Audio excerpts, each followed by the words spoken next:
AI is not just another electricity consumer. It is a fundamentally different kind of load, and that difference is now colliding head-on with how modern clean energy systems actually function. For decades, power systems evolved around predictable demand curves, rotating reserves, and gradual load growth. AI breaks that model completely.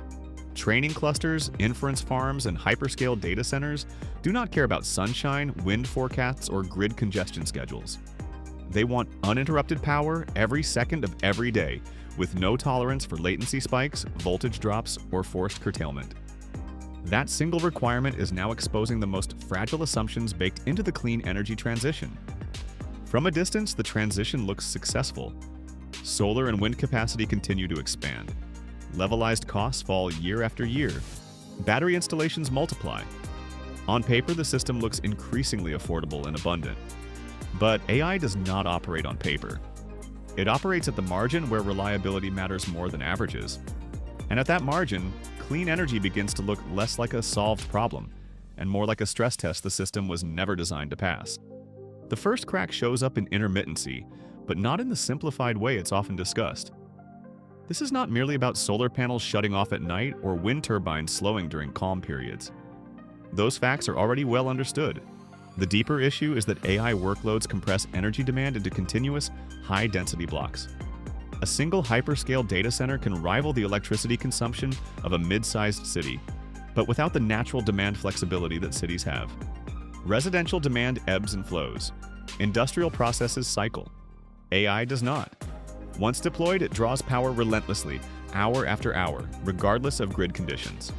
When clean energy systems are forced to serve this kind of demand, intermittency stops being a modeling inconvenience and becomes an operational constraint. Utilities respond by stacking solutions: more renewable capacity, batteries to smooth short-term fluctuations, demand response schemes to manage peaks. On spreadsheets, these solutions appear adequate. In real operation, they introduce fragility. Batteries excel at frequency regulation and short-duration smoothing. They are not designed to cover multi-day or multi-week generation deficits when weather patterns suppress renewable output across entire regions. AI does not pause while the weather recovers. It simply keeps pulling power. This pressure quickly propagates into the grid itself. Transmission networks were not built for geographically concentrated, always-on demand spikes of this magnitude. Interconnection queues stretch into years. Grid upgrades lag behind data center construction timelines. Developers deploy compute faster than utilities can permit, build, and reinforce infrastructure. The result is a widening mismatch between where clean energy can be generated cheaply and where AI demand actually materializes. Clean energy may exist in abundance somewhere else, but electrons still must travel through real wires governed by physics, congestion limits, and regulatory friction. As this mismatch grows, the metric of success quietly shifts. Clean energy stops being judged primarily by cost per kilowatt hour and starts being judged by reliability per minute. This is a profound change. A solar farm producing ultra-cheap electricity for 6 hours a day looks impressive in levelized cost terms. But from the perspective of an AI operator, it is unreliable infrastructure. Cheap power that isn't always available becomes expensive once redundancy, overbuild, and backup systems are factored in. To compensate, systems overbuild. Not to meet peak demand, but to guarantee baseline uptime. Overbuild increases capital intensity. Capital intensity complicates financing. Suddenly, the energy transition collides not with technology limits, but with balance sheets. Investors stop asking whether clean energy works. They start asking whether it survives under continuous stress. At this point, the instinctive fallback is fossil backup. Gas turbines, diesel generators, emergency capacity framed as temporary reliability insurance. These solutions are familiar, dispatchable, and fast to deploy. They also undermine decarbonization goals and lock infrastructure into carbon-exposed pathways. AI growth does not slow because of this contradiction. It accelerates, dragging the energy system into a tension between climate ambition and operational reality. This is where hydrogen quietly enters the system, not as a headline solution, but as a structural stabilizer. Hydrogen does not compete with solar or wind. It compensates for what they cannot do alone. It decouples energy generation from energy consumption in time, not just space. Excess renewable electricity produced during favorable conditions can be converted into molecular storage and dispatched later when the grid cannot meet continuous demand. That time-shifting capability is precisely what AI workloads require. But hydrogen is not magic. Electrolyzers want high utilization to make economic sense. Storage infrastructure is capital-intensive. Conversion losses are real and unavoidable. Hydrogen systems look inefficient when judged in isolation. Yet AI reframes the evaluation. When demand is intermittent, hydrogen struggles to compete. When demand is continuous and reliability critical, hydrogen's inefficiencies become tolerable because they solve a more fundamental problem: uptime. AI flips the economics. It turns hydrogen from a marginal decarbonization option into a system-level insurance policy. Not because hydrogen is perfect, but because alternatives fail under sustained load. The relevant question stops being, is hydrogen cheap? And becomes, what happens without it when clean energy cannot deliver continuously? This is the moment where system stress becomes visible. Clean energy stacks optimized for averages collapse when judged by their weakest hour. Reliability becomes the bottleneck.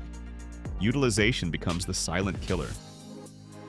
Technologies that look compelling in isolation reveal their fragility under integrated demand. If you want to go deeper into how hydrogen actually fits into this AI-driven energy reality, not in slogans, but in economics, utilization, and system design, that's exactly what H2 Hub by Renee Energy is built for. H2 Hub is not about selling optimism. It is a working knowledge platform for developers, consultants, and investors who need to understand where hydrogen survives under stress, where it fails, and where it quietly becomes the only viable stabilizer. Inside H2 Hub, you'll find real project logic, system-level analysis, cost thresholds, and integration pathways that explain how hydrogen interacts with grids, renewables, storage, and always-on demand like AI. If you're done with surface-level narratives and want to understand the system underneath, visit h2hub.reneenergy.com. Data center operators already understand this logic instinctively. They design redundancy into everything: power feeds, cooling systems, network paths. Energy is no exception. They are not ideological actors. They are reliability maximizers. If hydrogen systems can offer predictable, dispatchable, low-carbon power, they become attractive regardless of conversion losses. If they cannot, they will be bypassed without hesitation. This creates a powerful selection pressure across the energy transition. Technologies that cannot integrate into always-on systems will struggle to attract capital. Those that can will gain momentum, even if they look inefficient on paper. The transition stops being about capacity expansion and becomes about system integration. AI is the forcing function accelerating that shift. What's often missed is that this is not a future problem. It is unfolding now. Grid operators are already dealing with data center clusters overwhelming local infrastructure. Renewable curtailment is rising even as reliability concerns grow. Capital is becoming more cautious, not because clean energy is failing technologically, but because its system-level performance under continuous stress remains uncertain. This is why the phrase, "clean energy can't deliver it yet," matters. The limitation is not fundamental, it is architectural. The system was built for a different demand profile. AI represents a new class of load that forces a redesign of how energy is produced, stored, moved, and dispatched. Hydrogen is part of that redesign, not as a silver bullet, but as connective tissue between intermittent generation and inflexible demand. The risk lies in denial. If policymakers assume that scaling solar and wind alone will satisfy AI's appetite, the system will be forced into reactive compromises later. Emergency fossil buildouts, extended carbon lifelines, climate goals quietly postponed in the name of reliability. These outcomes are not failures of ambition. They are failures of systems thinking. The smarter path acknowledges the collision early. AI is not waiting. Clean energy must adapt. That adaptation will be uncomfortable. It will involve higher upfront costs, more complex infrastructure, and technologies that look suboptimal in isolation, but resilient in practice. Hydrogen sits squarely in that category. It is not elegant, it is not simple, but it operates where elegance fails. Over the next decade, the energy transition will increasingly be shaped by actors who do not care about energy ideology at all. AI companies care about uptime. Industrial users care about throughput. Investors care about survivability. Technologies that cannot satisfy those priorities will fade, regardless of how attractive they appear in isolation. This is the real story unfolding beneath the headlines. AI is not just consuming energy, it is redefining what energy systems are judged by.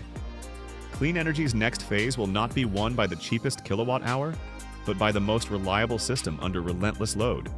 Hydrogen's role in that future will not be determined by hype, but by whether it can quietly keep the lights on when everything else reaches its limits. In that sense, AI is doing the energy transition an unexpected favor. It is forcing honesty. It strips away averages and exposes edge cases. It reveals which technologies are robust and which only work under ideal conditions. And it accelerates the moment when clean energy must grow up, from capacity metrics into system performance. Clean energy can deliver a decarbonized future, but not by ignoring intermittency, utilization, and reliability. AI ensures those realities are unavoidable. The question is no longer whether clean energy will power AI, but whether the energy system can evolve fast enough to meet AI on its own unforgiving terms. That evolution, driven by systems, not slogans, will define the next era of the energy transition.